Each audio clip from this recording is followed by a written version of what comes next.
stay away from your triggers, Mm-hmm. stressful environments, and I just can't Yeah. get escape those. Right. You Right. know, because They're just always there. yeah, because I spend like 98% of my time alone. It's to the point where I don't even talk to people on the phone anymore, and that's Yeah. not by my choice. Just Yeah. people People just aren't don't want aren't to talk to calling me. and Yeah, yeah. yeah. So But so like, what are you trying for the smoking? I like last time I quit, I tried to do it cold turkey. Well, actually, I did. I did it twice You cold close this turkey. all the way. Plug it. I did it. You have nice long arms. Yeah, I did it twice cold turkey, and I just kept a pack, and I just chose not to open it. Uh-huh. Yeah, so but this time was. I think I got. I have a mild form of PTSD too. Mm-hmm. You know, I think that was from my experiences from jail and the hospital. Sure. Like, That'll do it. yeah, like it was ridiculous there. You know, people was, I was attacked twice in jail. You know, one time I was reading a book and the dude walked up to me and started punching me back the head. Ooh. You know, and then one time I was on the phone with a family member and the dude ran up to me and was trying, and was swinging, and I just put my foot up because I was sitting down to keep him from hitting me. Uh-huh. But yeah, but I was thinking about some things. Okay. Oh, was you gonna say something? Well, no, I was just gonna ask a little bit more about the smoking. Like, what, like, when do you find yourself like really feeling like you have to grab a cigarette? Uh, if like it's times where I didn't quit for like 4 or 5 hours, Mm-hmm. and the sound of a siren from like an ambulance will make me want to smoke a cigarette. Okay. Yeah, so it can be anything, like anything. It's so many things out there that stress me out, Mm-hmm. you know, and that's kind of what a lot of today is going to be about, like the conversations I'm going to have, because you know it's an unfair situation, you know, and like I even had my uncle say, you know, he was like they being unrealistic with their expectations, but the reality is they don't care, you know. So you know, it's one of those things where you know at times I feel like I'm tied up in a basement by captives, by people that you know took me, and by my captors, and like they are telling me everything that they're gonna do to me, knowing I'm tied down, can't nobody hear me yelling, or I'm gagged, and there's nothing I can do about it. You know, that's kind of how I feel this is. Like, if you was to see the commercials that come on TV, if you was to see how people behave when they come to my house, you know, you'd be like, it's totally disrespectful. Like, Carvana got a commercial now talking about, you know, which is a car company Right, right, right. with a Really, little like for with a people little buying used cars with and a little stuff. halo over vehicles. All their vehicles, they got a halo, and then they say things like,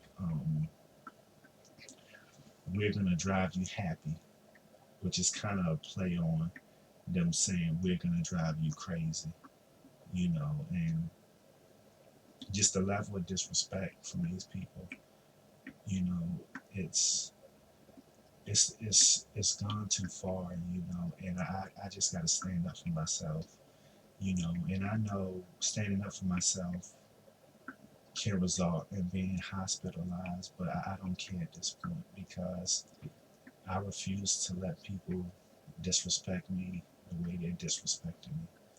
You Now, know, when you say stand up for yourself, what does that what look am like I for you? implying? Just advocating for myself, speaking up. It's nothing where you know it's going to get physical or violent or anything like that. I don't mean that, but I'm going to speak up. I'm not going to allow people to treat me bad in front of the entire country and everybody know they treat me bad, you know, and they know that everybody know they treat me bad, and they still treat me bad because they are the law and they can do what they want. You know, maybe so. But that don't make it right. That don't make it legal. In which that's the case for both of them. Thing. That's in the case. It don't make it right. It doesn't make it legal, and it just so happened that it's not right and it's not legal. And like, the last time we was talking a couple weeks ago, like we was talking about how a lot of the things I say can't be proven. It can if they was to speak to the witnesses, and then a lot of things are circumstantial, coming from me, but they are witness that can account my testimony. But at the same time, no one's coming forward, so it's considered circumstantial. Then the stuff you see on TV, you can't prove beyond a reasonable doubt. You know, and it's enough for conspiracy. But if you look at my situation, as far as lack of lack of concrete evidence and things being circumstantial, wouldn't that also apply to me in the sense of this medication? Because why do you think they gave me this medicine? Like they gave me this medicine for what reason? Because I'm like, this is a peculiar situation. So, giving me this medicine on what grounds do you think I was given this medicine? It's like, let me see.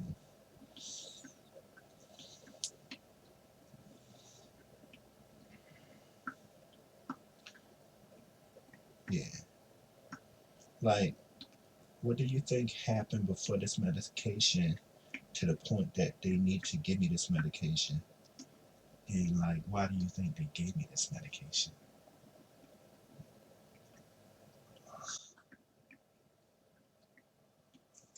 Like there's like two. Like, are you Yeah. asking me, or is this like Yeah, like asking the universe, why in the heck is this happening to me? So like, there's the what I'm sure everybody is saying to you, which is that Terrell is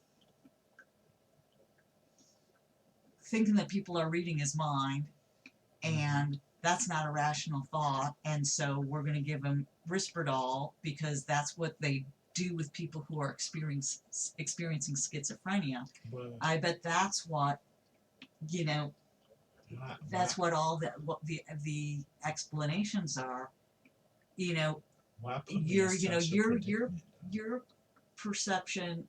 You know, your belief that they've been giving you mind reading medicine since even before that, and that's what's going on. Like, there's not an explanation for that. I don't know why that would be. And so your conclusion that that's extra legal, that there's not a rationale, and that it's not. But why put me in such a predicament to where, you know, I'm famous for getting my mind read, but then no one can discuss it with me while I'm getting my mind read. I can't imagine. It's There's not a rational, like, it's not rational. right, It's just right. it's bullying, and it's bullying like to and see like you know I think it's protocols that are keeping you from being like, yes, you're getting your mind read, and this is why. But why create such an environment? Wouldn't you consider that bad leadership on the government behalf to create such an environment? You know, and think that they can do it for 16 years and and not give a competent person an explanation to why they are doing what they're doing. Isn't that kind of selfish? Well, I two things I would say. One is, like, I'm not, as I said before, I'm not following any protocols that I'm aware of. But to your point of Wait, that, that the government doing selfish things that are like within their control, or powerful people in the government, out of the government, doing things without accountability, you are correct. That happens all the time. but like you kind of said, the last session we had, like it was the closest you ever admit to. I was getting my mind read. You said I can't remember exactly, but we was talking about something, um, and he was like, "Well, in most," and this is me paraphrasing what you Okay. said. It was kind of something around the realm of, in most we said something. He was like, "Well, things are this way," and then you corrected yourself. Well, you said in most situations things are this way. Like, and that kind of made register with me that, oh well, you're admitting that my situation is different, and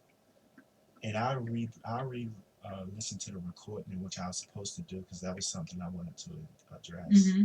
But I could tell you exactly what it was next week. Okay, But yeah, because I don't. That was 2 weeks ago. I don't yeah, remember 2 weeks exactly ago. what it But was yeah, that I like, said. Um, but you know, it's this whole terrorist angle the government is working. It's a lie because like you know, obviously I'm being held hostage. That's what they're telling the American people because that's the only thing that can justify 16 years of what I've been going through and what the community has been going through.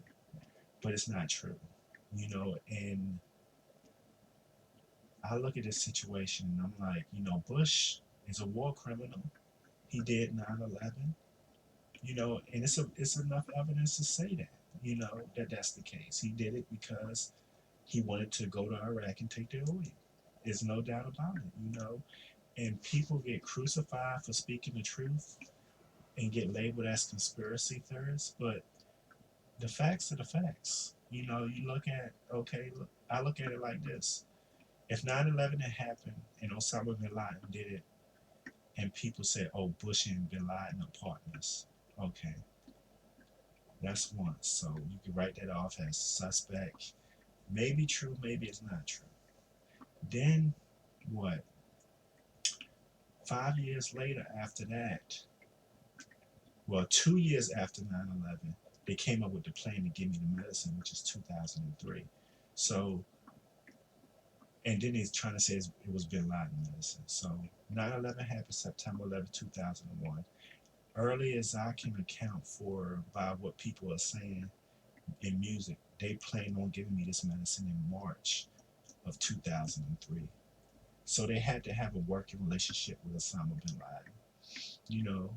And so back to what I was saying, okay, if it could have been a fluke the first time people blamed Bush for 9/11, but then they turn around and give me medicine that they said belongs to Osama bin Laden 6 years later, and they had planned it to give it to me 2 years after 9/11. And then their answer is probably, oh, we made a mistake. We didn't know it was Osama bin Laden medicine. Okay, so that's twice. It's not looking like a fluke so much anymore, a Bush and bin Laden relationship. Then Bush leave office, Obama get elected, and then you got scholars making documentaries talking about how we are funding Al Qaeda in Syria to fight Iranian backed rebels. That's three. You got three different scenarios where there's an American and an Al Qaeda connection working side by side. So where do we say, okay, this is not a conspiracy? Where do we say that? And it doesn't help that, I look at the Holder and Jenna Bush show on NBC, and Jenna Bush says on there, and she really didn't sugarcoat it. Like, it's times where I look at TV and they're blatantly honest on TV. Like, a lady on ESPN said, straight up on TV and on live TV, she was like, well, obviously we're on live TV. It's things we can't say. And then there's times where, like I was saying with Jenna Bush, I didn't get to the story, but where Jenna Bush said, basically on Holden and Jenna, if you keep harassing me on the Today Show on Holden and Jenna, you ain't gonna never get off the medicine. How does she say? How can she say that? What if how can she change people's mind whether to keep me on it or take me off of it? Then you got people like Carl Rove who make fun of me being in this situation. When I fight back, he'll show up on a news media outlet and make fun of me being in this situation.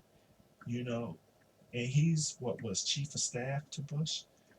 Why would Karl Rove make fun of a terrorist organization hold me hostage? Make fun of me. Make fun of me by doing so. Then you got Dick Cheney, Leon Panetta, who basically said the same thing Jenna Bush said, and said things like they did a live sit down. As far as I know, it could have been aired on everyone TV or just aired on my TV. And they said there are rules you have to follow, and we don't pick with the members.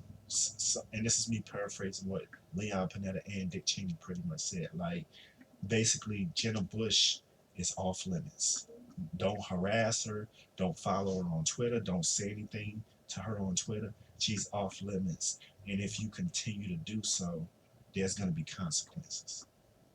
You know, so that doesn't help the big three of 9/11, this medicine, and then Obama funding Al Qaeda in Syria. And not just that, why would Obama fund them in Syria when the reality is all the problems in the Middle East stem from one event, 9/11? So my question is, when did the American people say, okay, enough's enough? We know that Bush and Bin Laden are partners. We know that Bin Laden is a Saudi. We know 15 of the 19 9/11 hijackers were Saudis. You got Donald Trump doing campaigns for his presidency, talking about how the Saudis did 9/11. Like, you know, it's like the government don't even care what people think. Long as people, long as people stay out their way and do as they told, they can think whatever they want to think. And that's kind of how it looks because this is U.S. medicine. This is easily a $10 billion medicine. I don't see terrorist organizations, Al Qaeda, Taliban, having the resource to want to spend $10 million on a medication and give it to somebody such as myself that's not a good bargaining tool. Yeah, like what would the point be? There is no point. Like they done made movies calling me the big nothing because there is no point to it. This is a U.S. agenda, and the terrorists may be taking the blame for it because America probably promised them something, in return, or promised the Saudis something in return to where the Saudis are using their own people as pawns to fight endless wars, just like the American government is using our army, marines to go fight these stupid wars. I feel like the movie Dinner for Schmucks. I don't know if you ever saw that with Will Carell or whatever his name is. This is like War for Schmucks. You got a bunch of powerful people who are all sitting at a table and are business partners working together, and they both send in their group of people, whether they Army or Marine, Taliban, Al Qaeda, sending them to fight each other while they are sitting at the table at the top, you know, having the best time of their life, getting rich, profiting off of it. You know, how come Al Qaeda never bombed China? You ever thought of that? You know, because China government probably know that Al Qaeda is an American organization, and they done bombed London. Al Qaeda has. They done bombed America, but they never messed with the people who was funding America. They bomb what? You know, UK for what? Sending a couple thousand troops, but they got no issue with China loaning America trillions of dollars to go invade their land. You know, it's a lot of these things you just gotta it's common sense. You just gotta ask the right questions. You know, the reason why there hasn't been an Al Qaeda attack in China because America is the ones telling them who to attack. Maybe it's through the Saudis who are funding these organizations. Maybe it's a chain of command. Maybe it's the Al Qaeda, then it's Saudis, then it's American government. And it starts with American government. They tell Saudis their needs. Saudis tell Al Qaeda what their needs is. And this is just speculation, but that's kind of what I think. Because I don't understand how you can be okay with China sending billions, trillions of dollars to people to invade your country. And you have no issue with them, you know. And I heard a story how somehow they decapitated a Japanese guy here. But you know, that's an American backed ally. And they probably did that because at the end of the day, Japan want their military back. They want to they want to have a military force again. So he was just a sacrifice for a greater cause to Japanese people, you know. But you know, China has been untouched by this by terrorism. And why is that? When they're playing an active role in terrorism, you know, funding it, you know. So that's a good question. It's a good question, you know. And I've never seen nobody ask that question. You know, I think the shock value of war and death keeps people from thinking clearly. You know, it's nothing to say things are serious when people start dying. You know, that's just a reality. Look at my situation. People don't take this serious because they believe the American government. People take this serious because they're afraid of what the American government will do to me if they don't. Just like my family. My mother ain't worried about losing her freedom. She's worried about losing her son. You know, that's why she do the things she do. Allow these people to extort her, what I'm referring to. Because she afraid of what they'll do to her child if she don't. They done already made me have a seizure right in front of her. You know, so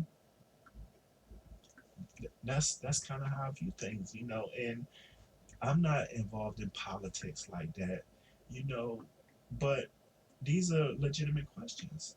Why is Al Qaeda okay with China funding America, but then bomb any NATO country that support the U.S.?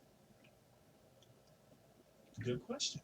That's a legitimate question. You don't have to be a scholar in in politics or government, you know, to really ask that question. It's a legitimate question because Al Qaeda is working on the orders of the Saudis, just like they did with 9/11.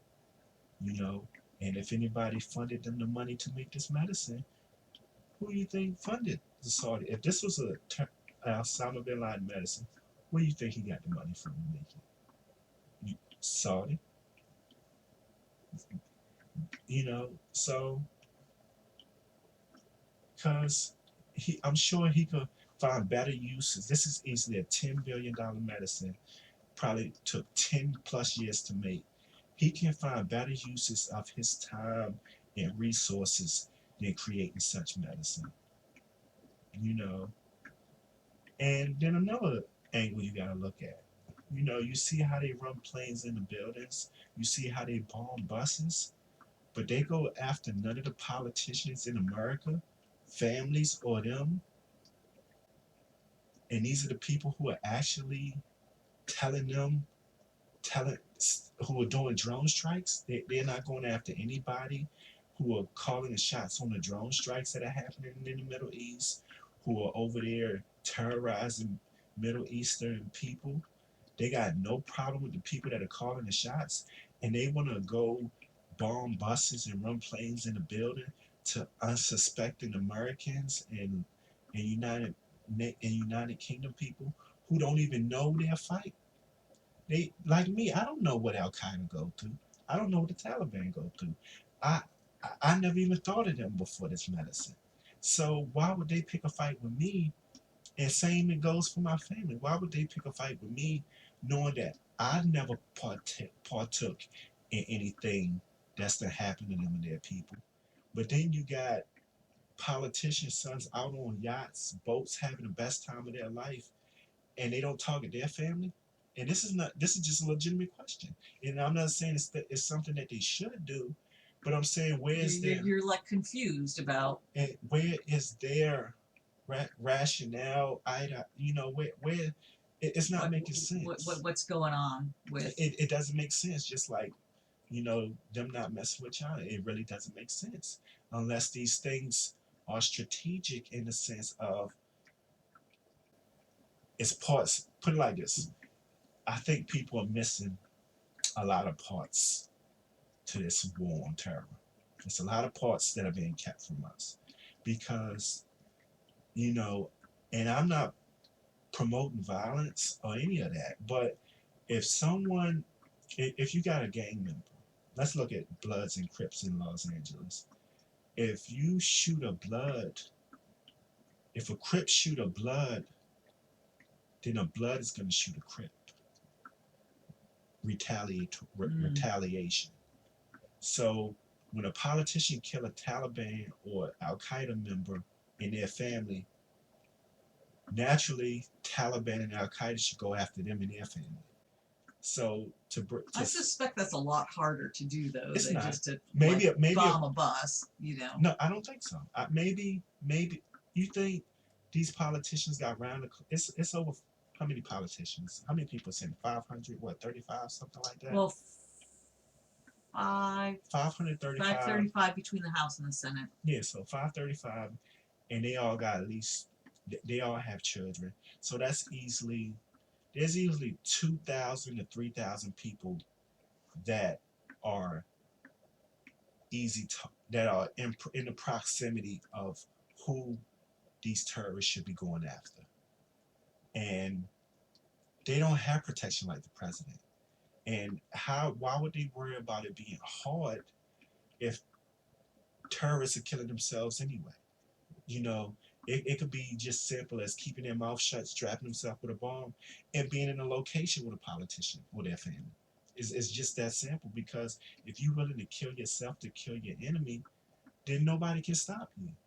That's why we won't win the war in Iraq or Middle East, because you can't stop an enemy that's willing to kill itself to kill you.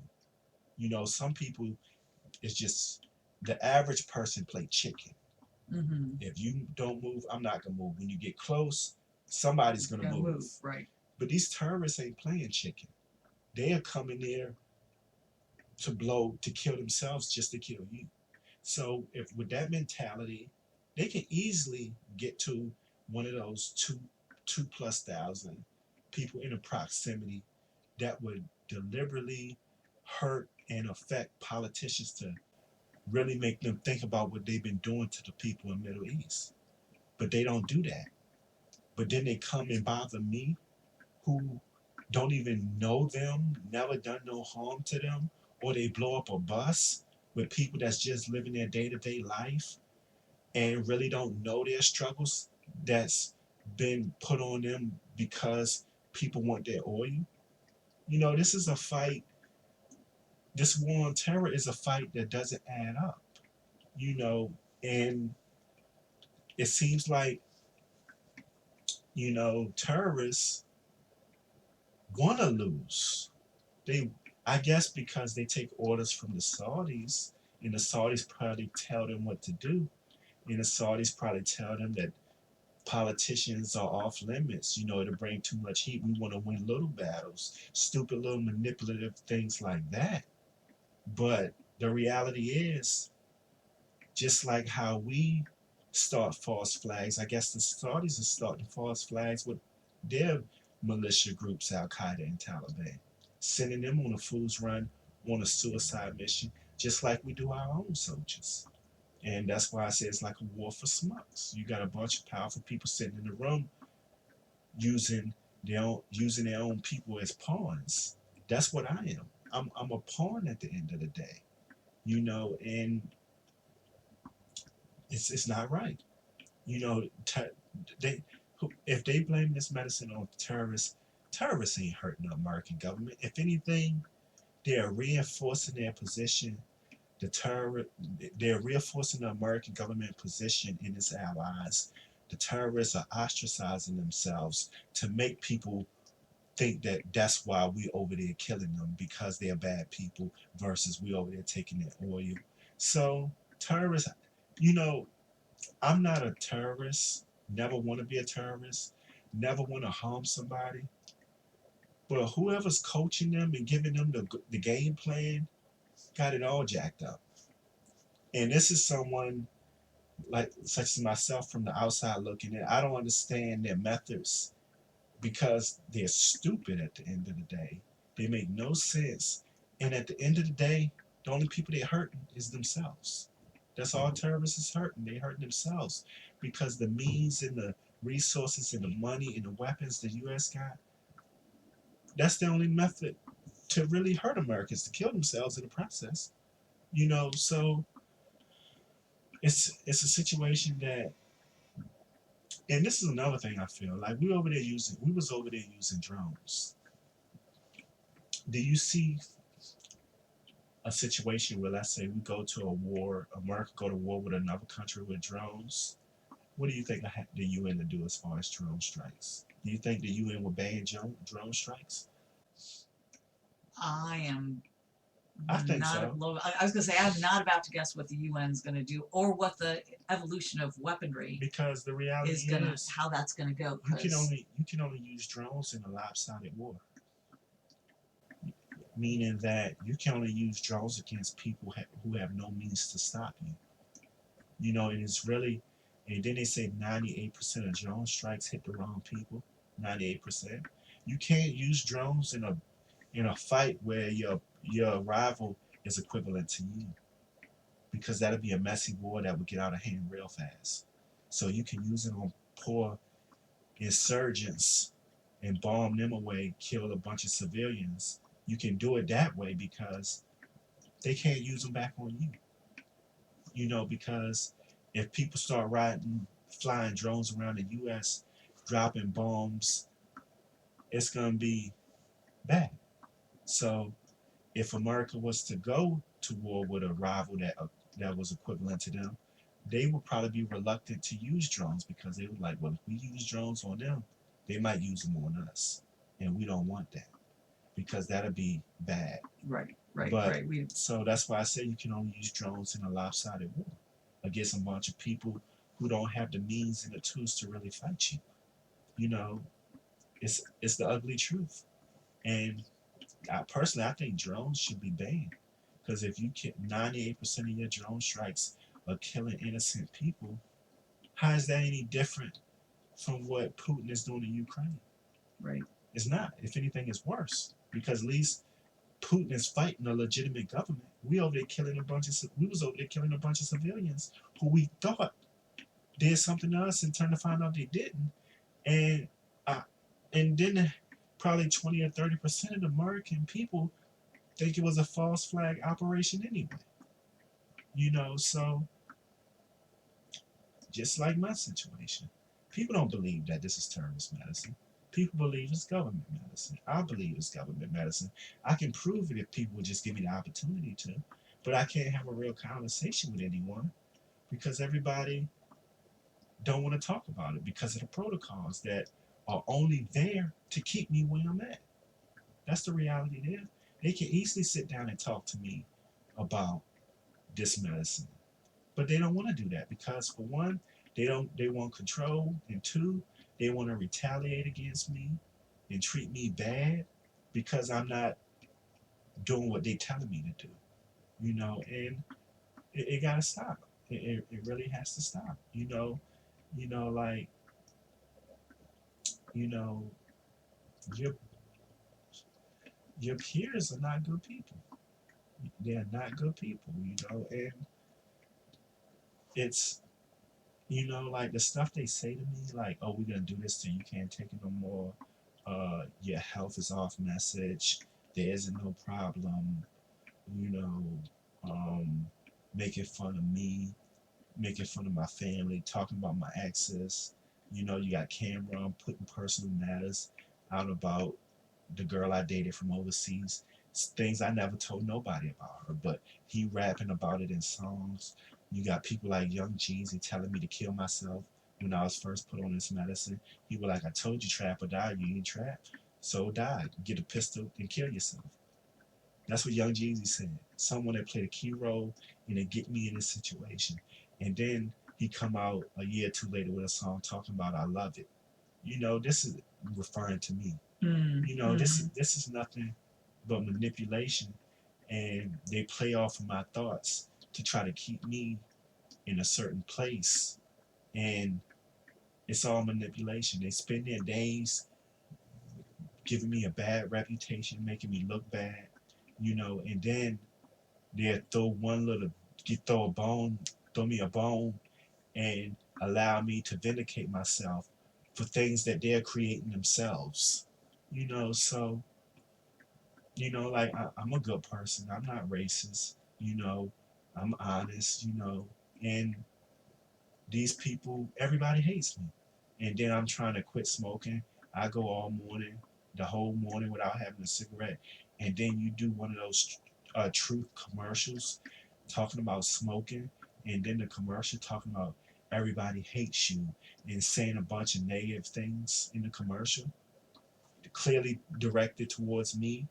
And that's another thing. Jack Cafferty for CNN, I think he retired, might have passed away by now because he was an older gentleman. You know who Jack Cafferty is? He was like an anchor. Was he an anchor on CNN? Yeah. Yeah. He said, I was looking at CNN, this was probably 2007 or so. I was looking at CNN and he was talking to Wolf Blitzer. He was like, well, have you seen TV? Like, everybody know these commercials and shows are about my situation, and it's downright disrespectful. It's the commercials are downright disrespectful, and it's to the point to talk about 9/11 again.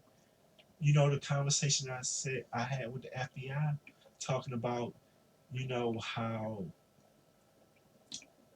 9/11 victims, you know, was so up against the wall till it was either be burnt alive or jump to your death, and people chose to jump to their death. That's a reality. And I told the FBI that, and next thing I know, you got Reese's making commercials, stacking up two Reese's into towers like the Twin Towers, making fun of that. You got Dodge Dodge, the car manufacturer, making commercials, talking about making fun of that, of 9/11. These things we treat on September 11th every year. We treat 9/11 like it's something sacred. But then corporations and brands air stuff on my TV, making a mockery of it, of what I said about it, which really happened. People did jump to their deaths.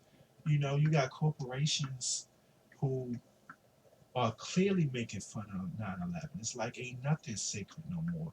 It's times where you got alcoholics that I work with drunk beer just because of the situation to try to control or push the narratives that these people drink. I mean, not recovering alcoholics. I say alcoholics, but recovering alcoholics that don't drink no more. Which one was a coworker of mine. He drank alcohol, because he was trying to help me because they wanted me to stop calling the FBI. Things that are sacred, nothing is sacred because of this situation. And for what at the end of the day? Is America really willing to give up things that are sacred, our principles and our morals, to save someone who they constantly talk crap about and humiliate and embarrass every single day? What is the point of that? You show me every single day how, you know, not referring to you, but the government show me every single day with how they don't care about me. You know, I got a thyroid issue I've been having for 2 years. You know, doctor go see him for diabetes instead of him saying, well, we're gonna link you up with a dietitian to help you manage it better. He tell me my meter is broke. If I don't like it, go see another doctor, and he's not gonna prescribe medicine. He should have been fired for that. I reported him to the medical board. They said, "Oh, we looked into it. We're not gonna do anything at this time." You know, the stress you putting on me, my family, the community. When is it gonna give? Like this is ridiculous. And for what? And then the only reason you get away with it, making everybody put in all this effort, is because you get a bunch of influential celebrities to push your lies and peddle your agendas. If every celebrity and entertainer and athlete was to say, okay, this needs to stop, Terrell is innocent, then people would treat me a lot different. But they get on TV and undermine me and alienate me to make me look bad and make people hate me and to give people confirmation bias to feel how they want them to feel about me on the behalf of the government, you know, and that's the reality. Like, people ain't stupid, and then to even prove that even further, you see where celebrities are trying to show their normal side. Like you got Dancing with the Stars, you got Who Line Is It Anyway? You got all these shows, whether reality or game shows like Ellen and all these, where they try to engage regular people, Mm. non-celebrities. Hmm. They trying to keep their claws in them.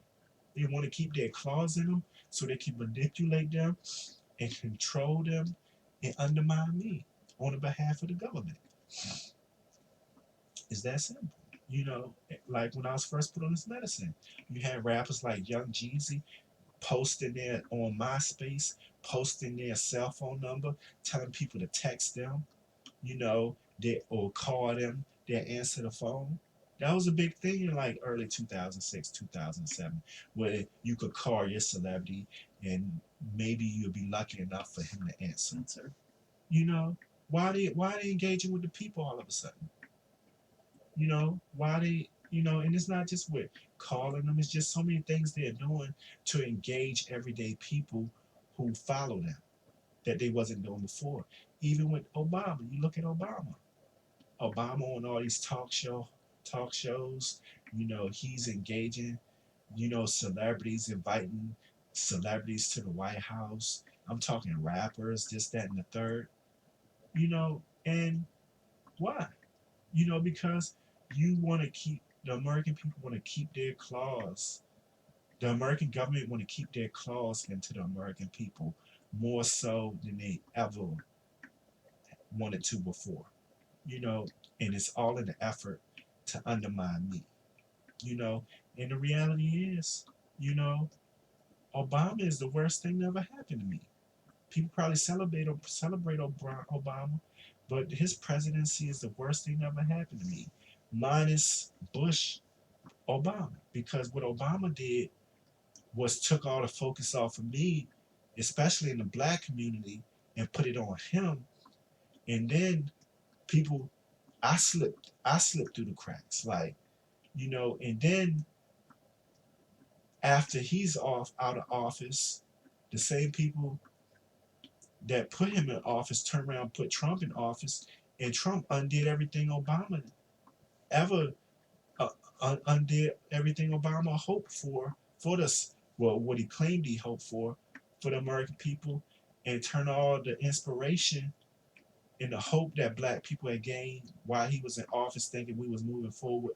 And Trump took that and turned that to hatred and division. So but if it wasn't for no Obama, it wouldn't have been no Trump. It wouldn't have been Black Lives Matter. It wouldn't have been any of this. You know, and all these things have undermined me. Trump, politics and division undermined me. Obama, hope, you know, building off Martin Luther King, equality for blacks, undermine me. Black Lives Matter, undermine me. You know, and then you see all these fake situations where people getting shot, killed, you know, like Sandy Hook, and things. I don't know what's real and what's not, but all those things are not real. And then not just that, it's kind of like where the reference points coming from. You just like some of the things I said before, like you taking these things and associating it with me, but I'm not seeing a reference point. I'm not seeing where there's a reference points that I'm supposed to make sense of because you like I was looking at something this morning. You're not talking to me. You're talking through me. There's a lot of things that I say. You know what? I don't like. You don't have to do. And it's not necessarily something that's negative. It's just it can be anything. Like if I don't like the simplest thing, it doesn't have to be something monumental. If it's people have their quirks where things they don't like. Some people don't like to go to sleep with the lights on. It's something as simple as that. The world ain't gonna end because you left a light on. So it's just a quirk, that I have about certain things. I'm an introvert, so some things that I'm like, okay, you don't have to do that. I'm okay. I'm on this medicine. I can manage it. I'm okay. You think they listen? No, they do what they want to do anyway. Which, which shows me that it ain't about me at the end of the day. Because if you're doing something that I don't like, then you're not concerned about what I feel in my mental health. Just like a dude down at Eastern State when I was there, he said they don't care about you. What they doing is because the world is watching. And that's true. And I see that now more so than ever. Because things that have helped me and enrich my life, they neglect and go out of their way not to give me, whether it's committing malpractice or committing fraud, and they go out of their way to not do these things for me to prevent themselves from committing malpractice or fraud. And then you hear ambulances running all around here every single day trying to encourage me to quit smoking, or fire trucks that encourage me to quit smoking. But then you turn around and make mockery of me smoking with commercials telling me that everybody hates me, nobody likes me. They hypocrites. They contradict themselves all the time. And I'm like, like the new one, the Shingles commercials. Shingles doesn't care. Shingles doesn't care. Referring to that, they don't care about me and my health. Shingles doesn't care, but you should. You know, talk to your doctor about getting the Get the shingle vaccination vaccine. if Yeah. you had chicken pox. All these commercials are taking shots at me, and that's why I haven't quit smoking. That's why it's hard for me to quit smoking. You know, that's why a lot of things are going on in my life. And then the reality is these people that it's one thing to deal with one person that's a narcissist, but to deal with an organization and a group of narcissists, you can't win with people like that, especially the resources they have. These are bad people, and and the reality is they ain't gonna ever take me off this medicine. You got people like Carl Rope making fun of me for being on this medicine when he was likely chief of staff when I was put on it by his president. So, you know, they sick individuals, and they go around doing things like this to black people because black people don't have the means and the resources to make a strong stand. But the slightest thing about a president not being elected, who they wanted to be elected, they stormed the Capitol. White people stormed the Capitol. This situation you can do to blacks, but white people ain't gonna stand for this. This is not to down blacks. It's just that we don't have the finances, the resources, the power to fight these situations. You know what white people do, so they don't do stuff like this to white people. They build white people morale up, make sure they good. Black people, they suppress, dumb down, and and then they use, it's just crazy, and this really needs to stop. This situation needs to stop, and you know, I am really tired of this. I'm tired of the disrespect. I'm tired of them extorting my family, and I'm tired of them threatening me. Like when I was 2006, when I was first put on this medicine. Do you realize, like, I'm sitting in my bedroom and I see an infrared beam go through my window, through my back window, which was facing the woods. And then I'm like, my mom come in the room. I'm like, and I wasn't trying to put my mom in harm's way. I didn't even think of it like that. I was scared. I was like, Mom, can you close my window? She closed my window, and then she walked away, and the infrared beam go on her back as she walked out the room. And then another time I'm in my living room and looking at 106 in Park BET, and there are VJs on there, and I'm sitting there looking at TV. Next thing I know, an infrared beam shoot across my face, and then I look at it go over top the wall of behind the couch, and I jump in the floor, and then the VJs on 106 in Park started laughing like, "Nah, we just playing, we just playing," you know, just playing, and this is not my exaggeration. If the people that got me on this medicine was not trying to call me crazy, it was to go ask that VJ, did this happen? She would have to commit perjury to make me look crazy. And that's the thing. That's the truth for a lot of things. A lot of things I say indeed has happened.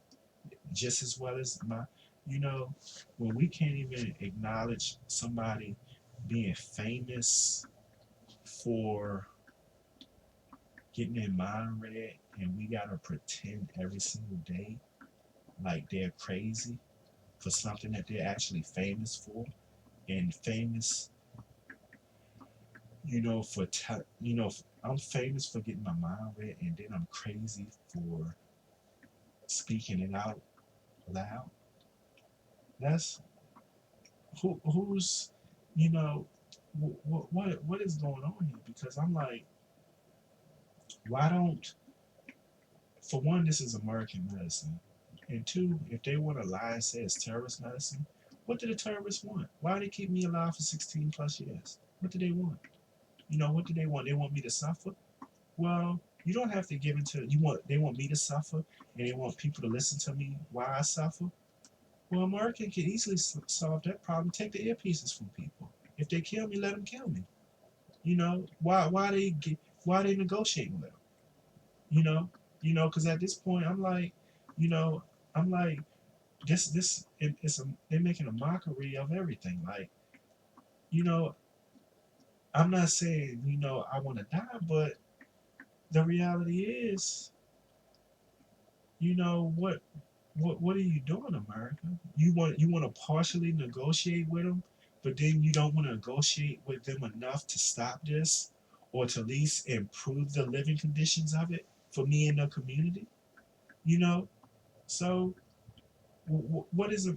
It's bad leadership. It's people that don't care, and then the reality is, this is what the American government wants.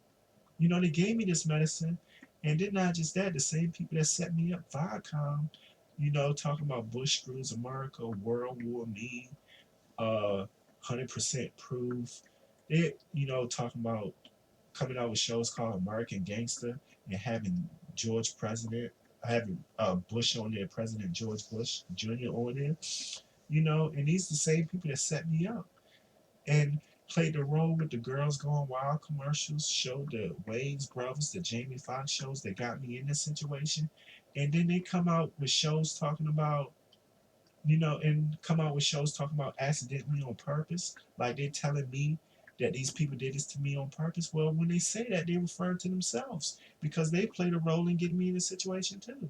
And then you got your other company under your umbrella, MTV, come out with a show and had people, it was a young girl who just got her license. She was old enough to drive, and we could end it on this.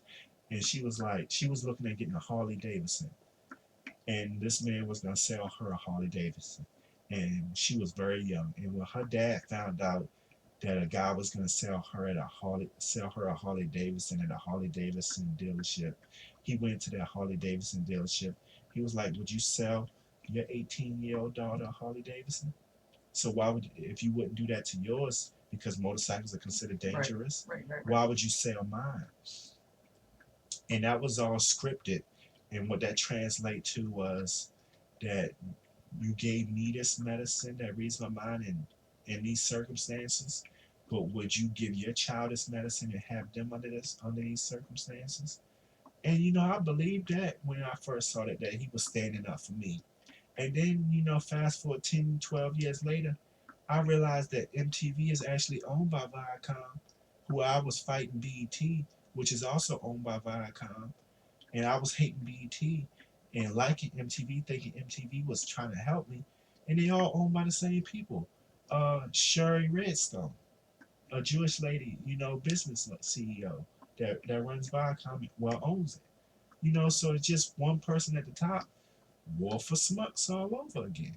It's people, the further you go up the top, the more you realize that these people are actually business partners versus enemies. Yeah. And the reality is, I'm sitting there thinking, this dude is, telling me, and back and support me, and come to find out the person that's cutting your check actually set me up and did this to me. But It just seems really confusing. yeah, it's not Do you have a confusing. Yeah, it's not really confusing in the sense of, you know, it's just it it was confusing then. Yeah, It's yeah, not yeah, so yeah. much now. But like, and I'm like